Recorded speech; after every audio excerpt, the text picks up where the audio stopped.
Passport নেয়ার কোনো লোক নেই। এতে মেশিন রিডেবল পাসপোর্ট বইয়ের স্তূপ জমেছে রাজশাহী পাসপোর্ট অফিসে। প্রায় 10,000 পাসপোর্ট বিতরণের অপেক্ষায়। ফোন করে গ্রাহকদের পাসপোর্ট বই সংগ্রহ করতে অনুরোধ করছে কর্তৃপক্ষ। নতুন পাসপোর্টের চাপ না থাকায় অনেকটা অলস সময় কাটাচ্ছেন কর্মকর্তা কর্মচারীরা। রাজশাহী থেকে কাজী শাহিদের প্রতিবেদন।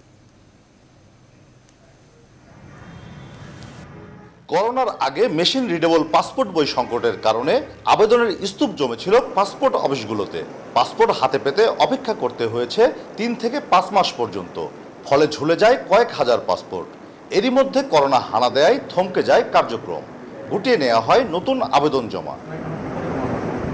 করোনাকালের এই কয়েক মাস ধরে কেবল দাপ্তরিক কাজ চলেছে। এই সুযোগে এগিয়ে গেছে জটে থাকা পাসপোর্ট বই ছাপানোর কাজ। কিন্তু এখন আর আবেদনকারীরা না আসায় পাসপোর্ট বিতরণ করা যাচ্ছে না। এই পরিস্থিতিতে ফোন করে পাসপোর্ট নিয়ে যেতে অনুরোধ করছে কর্তৃপক্ষ। করোনার আগে আমরা যখন ডেলিভারিতে দিছি তখন অনেক লোক ছিল, মানে আমরা সিট থেকে 10টার দিকে বসতাম, 2টার দিকে সিট থেকে উঠতাম।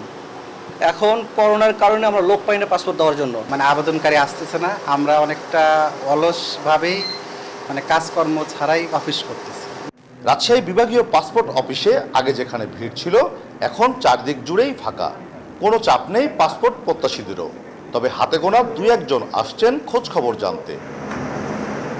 কর্তৃপক্ষ জানিয়েছে নতুন আবেদন নেওয়া শুরু হলেও তেমন সাড়া মিলছে না এখনো।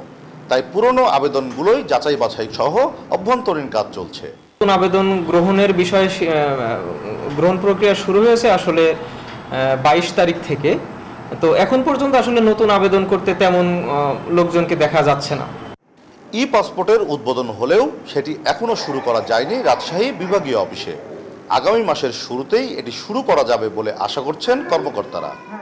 আমাদের উদ্বোধন হয়ে গেছে, এখন আমরা অক্টোবরের 5 তারিখ থেকে মেবি শুরু করব। এটা দেরি হচ্ছে না, এই সিস্টেমটা একটু আপডেট করতে একটু সময় লাগতেছে। রাজশাহী বিভাগের বিভিন্ন জেলায় প্রায় 10,000 পাসপোর্ট বই পড়ে আছে বিতরণের অপেক্ষায়। কাজী শাহেদ, নিউজ 24, রাজশাহী।